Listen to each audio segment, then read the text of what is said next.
All right.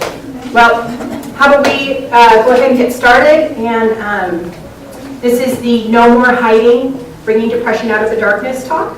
My name is Melissa Maimone, and I am the only person in this conference today that does not have letters behind her name.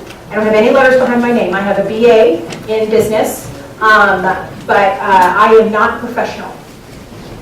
So I am a professional at my own story. And I've become, Dana and I were talking earlier, I'm a professional human.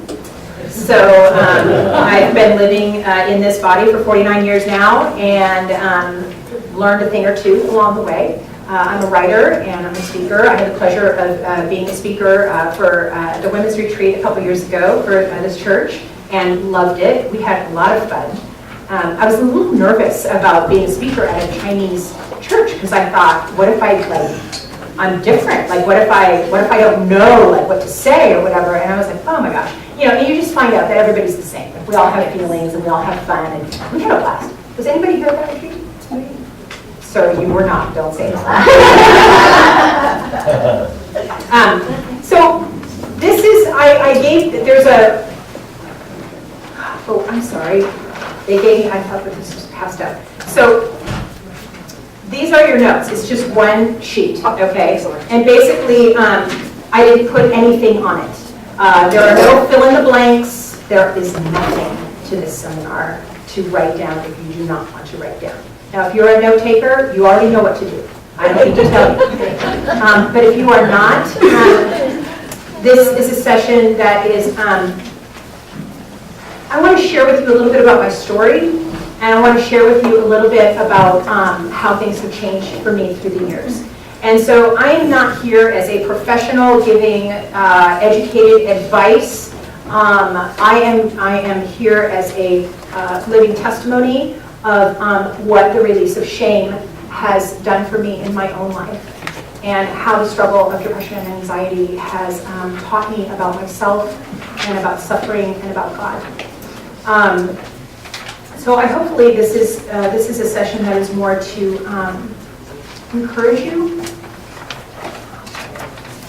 and to maybe invite you to think about a few things in a different light. I want to start out by reading Psalm 13. This was written by David. How long, Lord, will you forget me forever? How long will you hide your face from me? How long must I wrestle with my thoughts and day after day have sorrow in my heart? How long will my enemy triumph over me? Look on me and answer, Lord my God. Give light to my eyes, or I will sleep in death. And my enemy will say, I have overcome him, and my foes will rejoice when I fall. But I trust in your unfailing love. My heart rejoices in your salvation. I will sing the Lord's praise, for he has been good for me. Amen. Amen. What do you believe about God? He's good. He's good. Okay, we know that he's good. But just because you know that about God, may not necessarily mean that you believe it. And what I am saying is that just because we know what we should believe about God, doesn't mean we necessarily believe those things. And the way that you can tell what you really believe about God is start to suffer.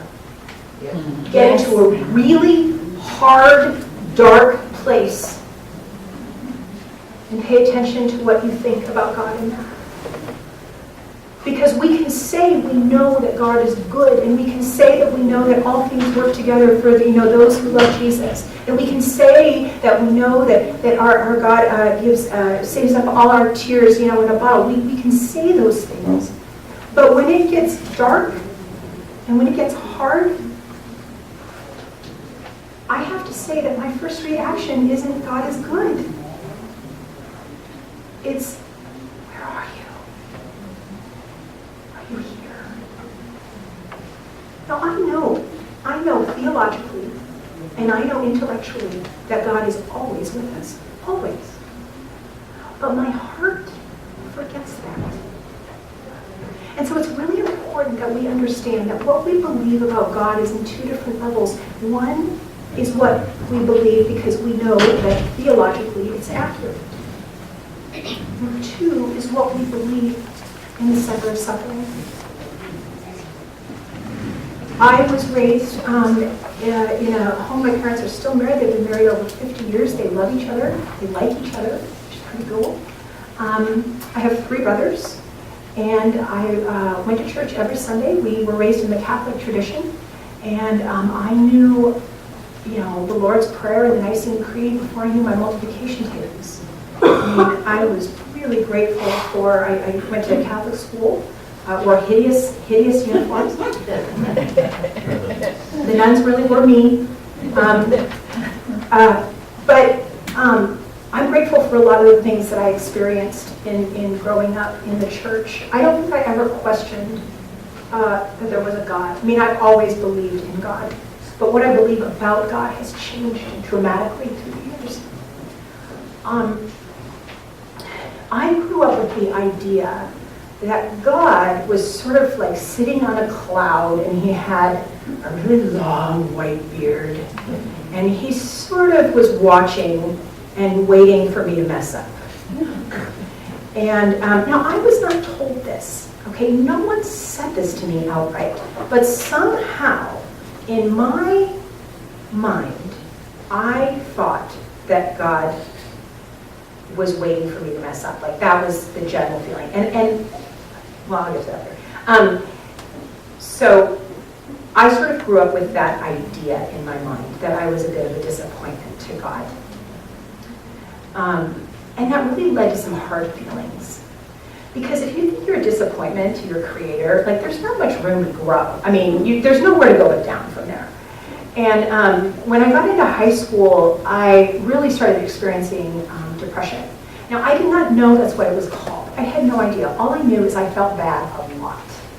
And I tried to cope with it by doing things like drinking and cutting myself.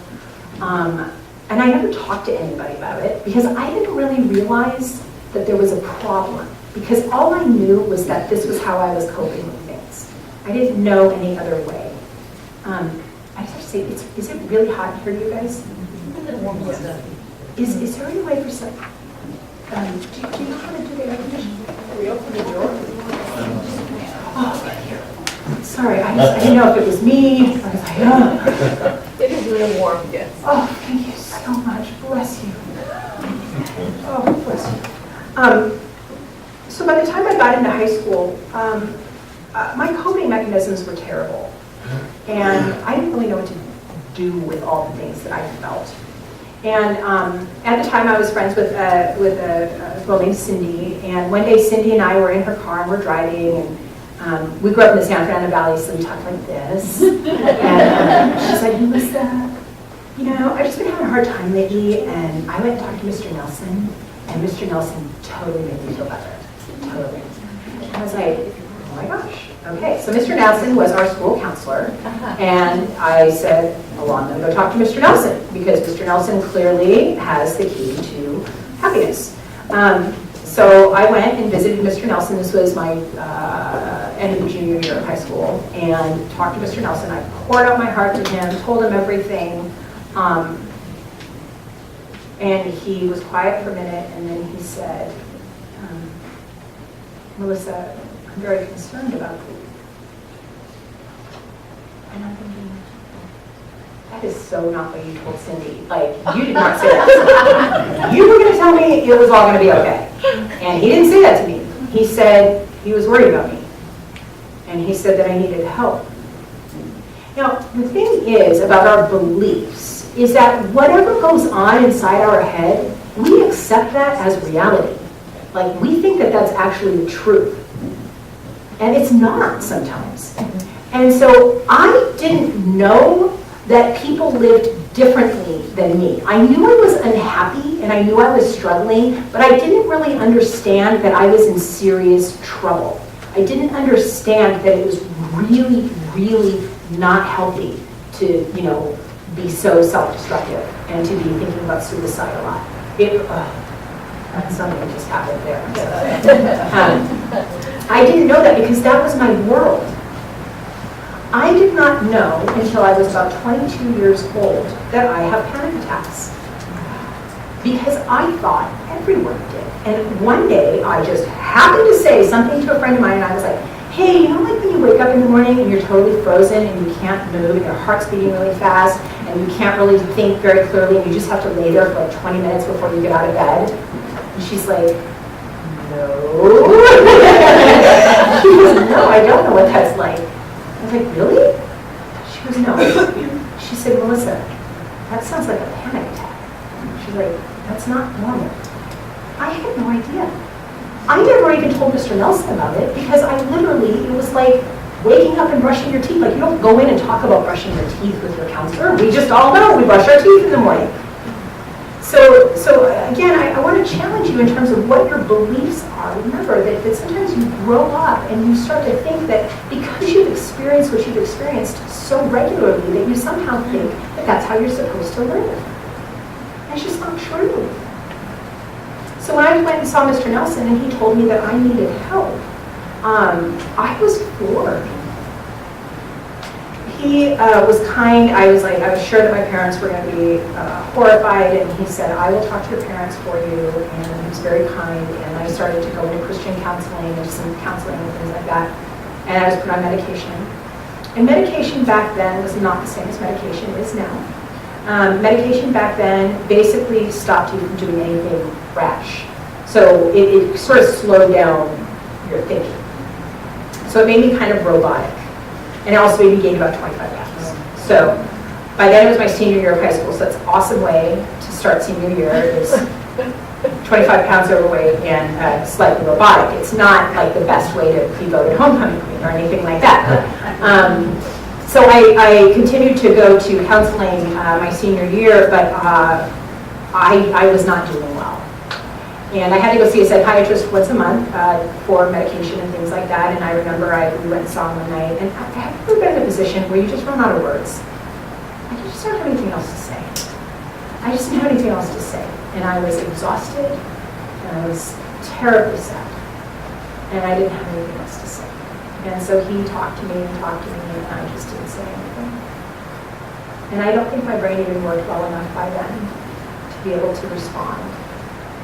I mean, we say it's mental illness, but really it's brain illness. And your brain is an organ, just like your heart and your liver and your kidneys. And sometimes it just stops working well. And I think my brain stopped working well. And so that night, he got my mom out of the waiting room, and he said, I'm deeply concerned about your daughter. He said she needs to be admitted into a psychiatric unit. Go home, get some clothes for her, and meet me down at the hospital. And it was in December, and I remember driving and seeing like Christmas lights and just feeling the juxtaposition of these cheery Christmas lights on people's homes and the depth of the sorrow and darkness that I felt inside. And got to the hospital. I was strip searched. I was put in a small room with padded walls and a little tiny window. And I remember looking out the window, and I said, are you there, God? Do you see me? Do you see any of this? And I didn't get any response. And I felt like, yeah, he knows where I'm at, and he doesn't care. And that's what I believed. That he knew where I was, and he didn't care. I spent about 30 days in that hospital, and it was transformative for me. I was telling the group the last session, it's so interesting because awful and significant, like they pretend that they have nothing to do with each other, but you see them at parties all the time. I mean, awful and significant, really, they go together. They're like bookends. And I don't know why it is, but awful and significant things seem to happen simultaneously. Like the hospital was the most awful thing of my life, and yet it was one of the most significant things that ever happened. And awful significant usually shows up in our lives several times, doesn't it? The awful significance. And it was an awful significant time in my life. And what the hospital did is it was like I had this toolbox that was really bad for COVID. And what they did is they were like, we're going to take this toolbox, we're going to take out like the drinking, we're going to take out the self-mutilation, and we're going to take out the bad, the negative self-talk, and we're going to put in some other tools in your toolbox instead. And we're going to teach you how to journal. And we're going to teach you how to be in a group, in a community. And we're going to teach you how to express the things that you're feeling. And we're going to teach you how to live a life that doesn't want to just drown out your sorrows. And so often things like alcoholism and drug addiction, they're coping mechanisms for what's going on inside. And you just plain sometimes don't have the right tools to know how to live well in your deep, deep pain. And so they started to teach me how to do some of this. And like Pastor Wendy said this morning, the depth of the influence of community cannot be overstated. When I was there in the hospital, at that time, psychiatric units for teens were sort of a catch-all for everything that wasn't right. So I was in the hospital with other teens, but I was in the hospital with heroin addicts. I was there with one of the gentlemen was a gang member. He was from Compton, and this was in the era when the Crips and the Bloods were just getting going in LA, and he was a Crip, and his mother was afraid. His mother was afraid for him because she didn't want him involved, and so she put him in a psychiatric unit because she needed him away from those influences. He was rageful and terrifying, but he was there for an entirely different reason than I was. There were people there who were bipolar. There was a guy there that got busted dealing marijuana, and it was either go to juvie or go to a psychiatric hospital, so there he chose psychiatric hospital. So I was with these people that were like scary. And I was like, the little redheaded, Catholic girl from the valley, just super naive. And yet, what was so interesting is that they were the first people that spoke about their brokenness. And they were the first people who spoke about their anger and their frustration. And a lot of them used super colorful language that I'm confident the nuns would not have approved of at my school. But they expressed what was going on inside. And I was like, there's other people who feel this way? I had no idea. I had no idea. Because I had never been around people. I had been to counseling. But the community of the brokenhearted, oh my goodness, I needed them. I needed them so very much. And they needed me, and they needed my brokenness. And I got great things from my counselors. But I cannot overemphasize the power that you have in a community of suffering. When you bring yourself, you are bringing healing to other people. And you do not need to have it together. They were terrifying. I was afraid I was going to get shanked, And you know what? They ended up being my friends. Oh, they were my friends. And I can tell you now, I can look back and I can see that I asked for God to be there with me, and He showed up. But He showed up with a spiked dog collar. And He had needle marks in His arms. And He had scars. But He was there because He was with the brokenhearted. And that is what community does. And that's why it's so brave that this church is doing this. And it's so brave that you guys came. Because it's one thing for the church to offer it, but it's an entirely other thing for you guys to actually come.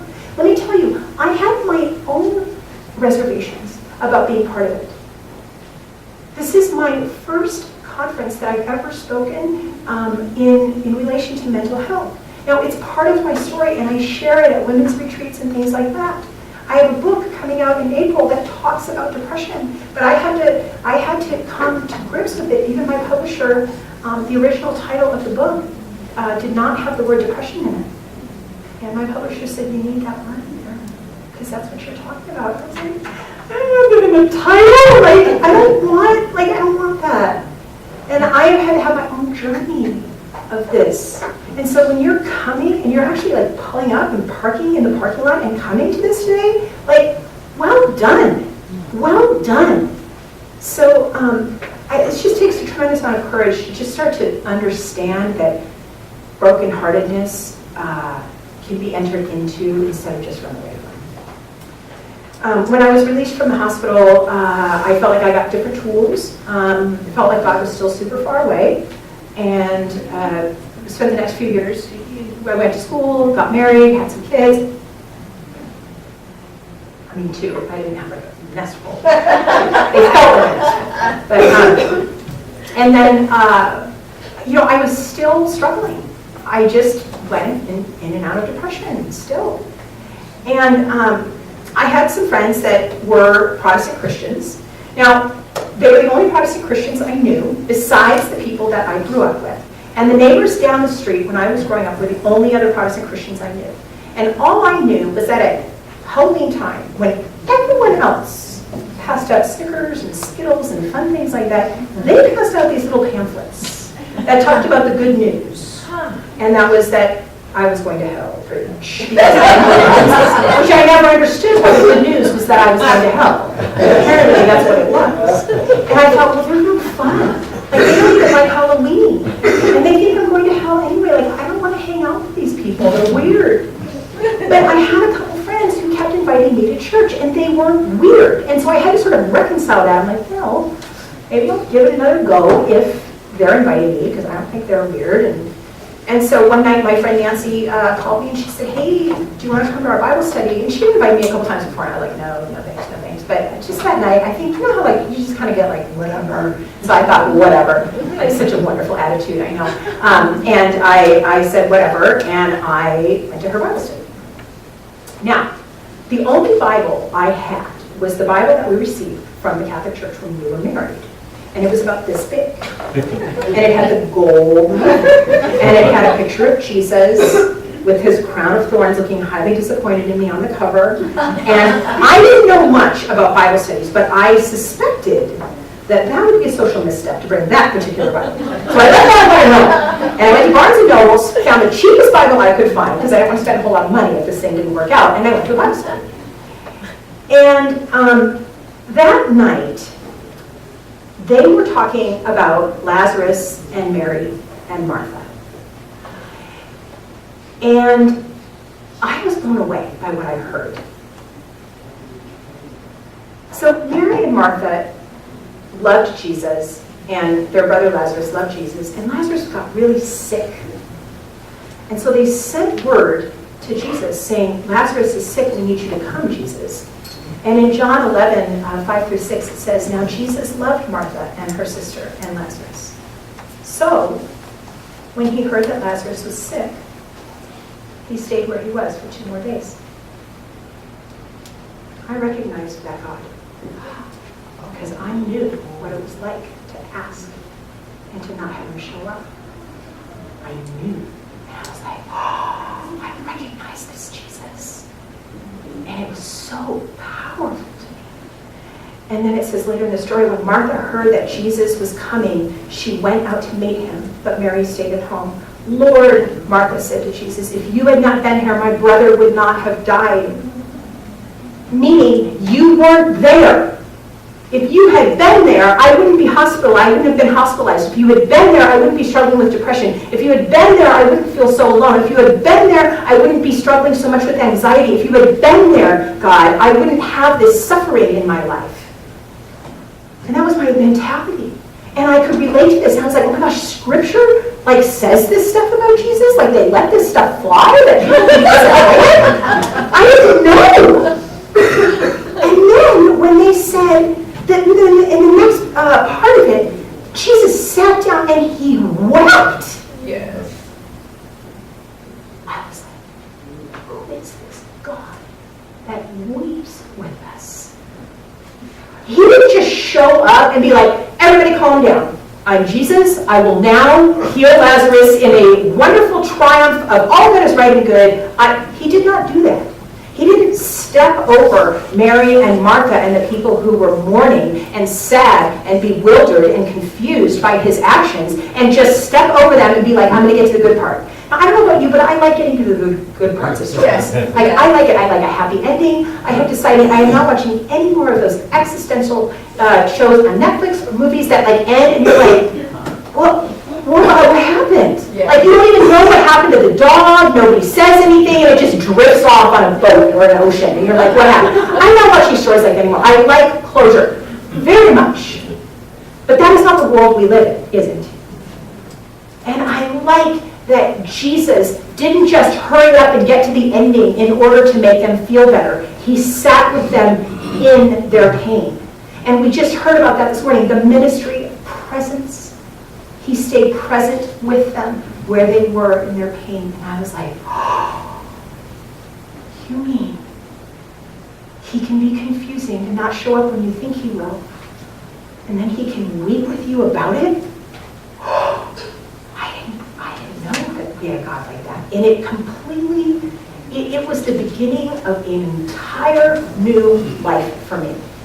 Because I finally started to understand that we have a God who walks with us in our pain. We have a God who walks with us in our suffering. And that he never leaves us alone. Even when he didn't show up for 2 days, he was never away from Mary and Martha. They just didn't see him then. And I gave my life to Christ. And for the next few years, things looked really good. And I was doing really well. And, you know, my marriage was good, my kids were good. Loved my church. I started working at my church. I always say that I volunteered for so many things. They finally decided to put me on staff so they could actually boss me around, you know. So I started working there, and I started to go downhill again. And I started to struggle really deeply with depression. And I was so blown away with this because I'm like, wait a second. I'm a Christian now. Like, I'm not supposed to have this. I'm supposed to be done with this. And it was awful. And I felt like I was failing at Christianity 101. And it's taken a lot of years and a lot of struggle with this thing, this depression and anxiety, to change my belief about it. Because when I first started experiencing depression, while I was early in my walk with Christianity, I felt like my main job was to get over it, was to get it fixed. And it was very difficult for me. Are you kidding me?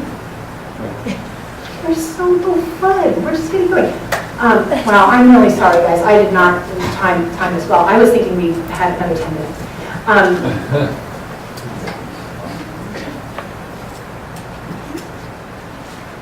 What I believed in the beginning of my Christian walk about my depression was that I needed to get rid of it.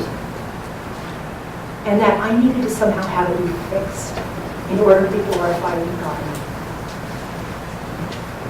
And I asked him to take it away. I have asked him repeatedly to take it away. Meanwhile, in Christian ministry, I started to oversee the director of women's ministries. I was starting to do speaking. I was starting to do some writing, things like that. And I kept having more of a presence in ministry, not just in my own church, but in other churches.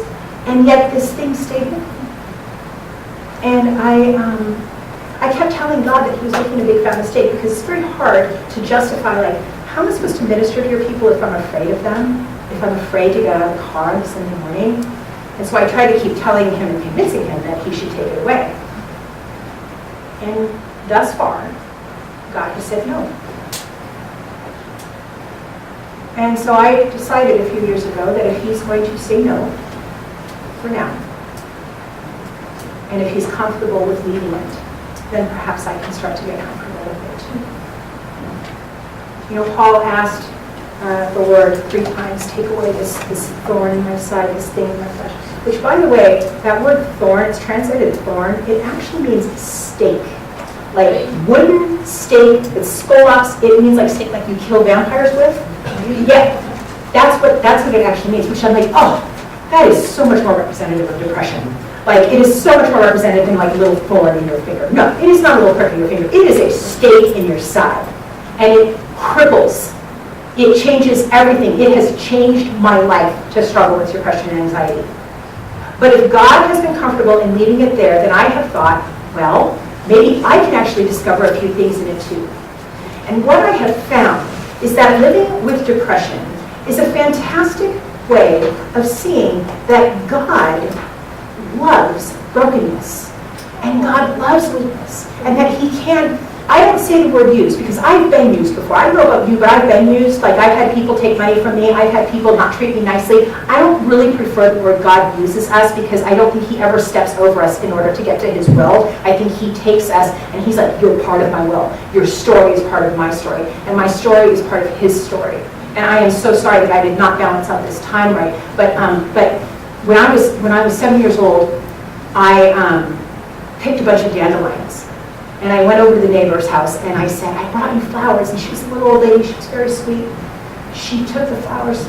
She said, thank you, sweetheart. She said, did you know dandelions are weeds? And I don't think I picked a lot of dandelions.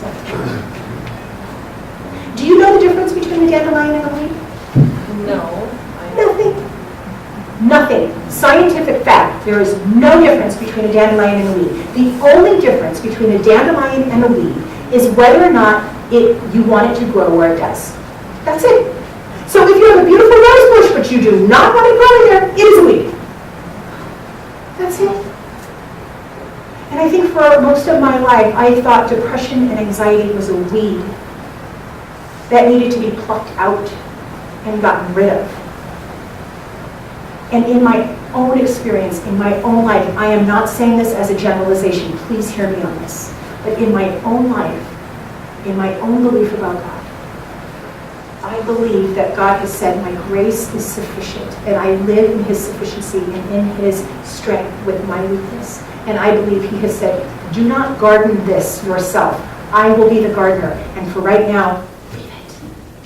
Leave it. And I will teach you to live a full, good, beautiful life in the midst of your struggle.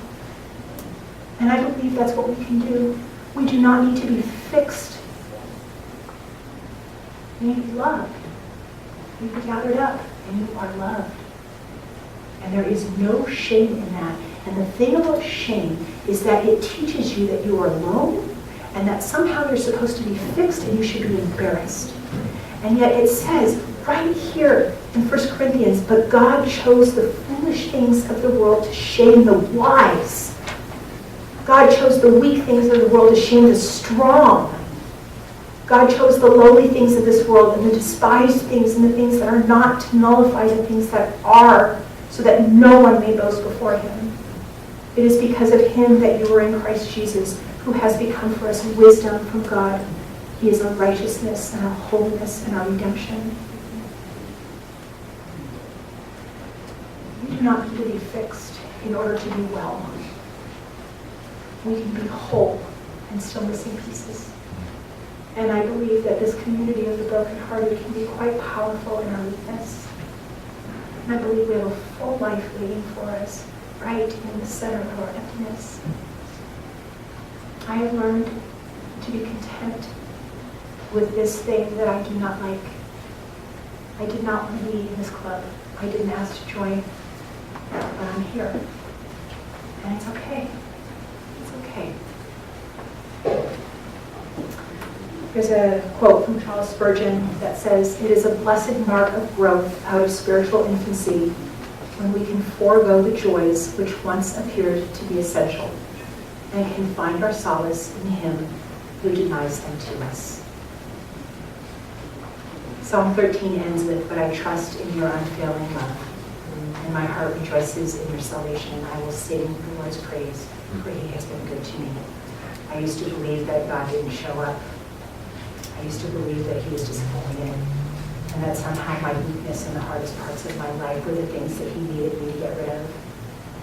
And now I believe that they're the things He just loves most. And He's like, just leave them. It's okay. It's okay. Let's pray. God, I thank you so much for this time. Thank you for the bravery of these men and women who have come to learn and to feel and to be present in a hard place with a hard topic. Father, I ask you to meet each one of us where we are at in the path that you would have for us. Father, we don't need to be fix, but we do need to be held. We need to know that we're not alone. Thank you for never leaving us, never forsaking us, and that there is nothing, life or death, or struggle, or depression, or anxiety, or anything else that would ever keep us separated from your love. May we live out of trust of that. Lord, Lord. Thank you guys so much. Enjoy lunch.